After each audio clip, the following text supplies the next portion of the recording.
Joe Biden का Washington से पुराना नाता है। अमेरिका की राजधानी की सियासत ने लंबे वक्त तक उनकी जिंदगी को दिशा दी है। 36 साल सांसद के तौर पर और फिर 8 साल उपराष्ट्रपति के तौर पर। अब उनके पास अमेरिका की राजनीति को दिशा दिखाने का मौका है। अगर वो राष्ट्रपति बने तो वो इस कुर्सी पर बैठने वाले सबसे बुजुर्ग नेता होंगे। डोनाल्ड ट्रंप का प्रतिद्वंदी होना मात्र ही उन्हें कई लोगों का वोट दिला देगा। लेकिन बाइडेन के इरादे क्या हैं?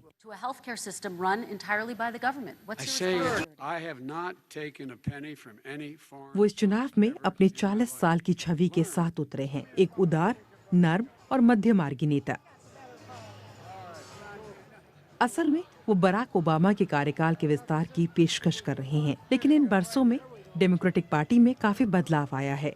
इसके तमाम नए समर्थक टैक्स, स्वास्थ्य तंत्र और पर्यावरण को लेकर बड़े बदलाव देखना चाहते हैं।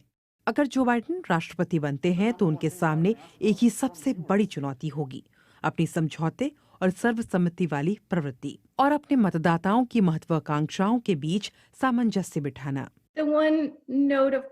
हमें एक ही बात का ध्यान रखना है, डेमोक्रेटिक पार्टी में बहुमत रखने वाले प्रोग्रेसिव लोगों का समर्थन और भरोसा हासिल करना। दुनिया के सबसे ताकतवर राष्ट्रपति बनने की ओर बाइडेन का सफर अब से करीब 3 दशक पहले शुरू हुआ था।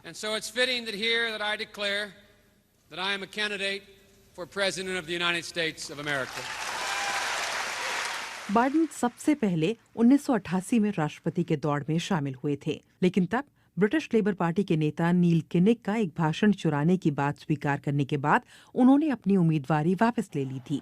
दूसरी कोशिश उन्होंने साल 2008 में की, लेकिन नामांकन दाखिल करने के कुछ वक्त बाद ही वो ओबामा के समर्थन में आ गए थे।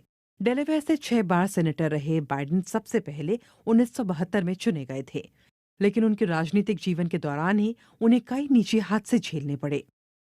1972 में पहली बार सांसद बनने के कुछ ही वक्त बाद एक हादसे में उनकी पहली पत्नी और बेटी की मौत हो गई थी। उन्होंने सांसद के तौर पर अपने पहले कार्यकाल की शपथ अस्पताल के उस कमरे में ली थी जहां उनके छोटे बच्चे बो और हंटर भर्ती थे। ये दोनों उसी सड़क हादसे में जख्मी हो गए थे।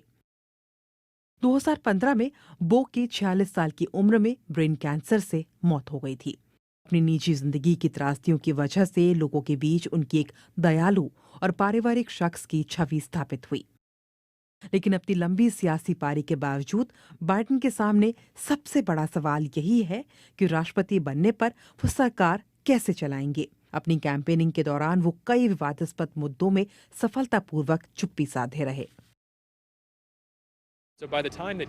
मुझे लगता है कि अगर वो राष्ट्रपति बने तो उनके कुर्सी पर बैठने तक ज्यादातर लोगों को ये नहीं पता होगा कि वो क्या करने वाले हैं। कड़ी नीतियों पर चुप्पी और उनसे पार्टी के अंदर होने वाले विवादों पर चुप्पी कैंपेनिंग के दौरान फायदेमंद हो सकती है, लेकिन चुप रहने से ये समस्याएं खत्म नहीं हो जाएंगी। व्हाइट हाउस में दाखिल होने के लिए जो बाइडेन ने भले ही जोरदार कैंपेन किया हो, लेकिन उनका सबसे बड़ी चुनौती का सामना करना अभी बाकी है।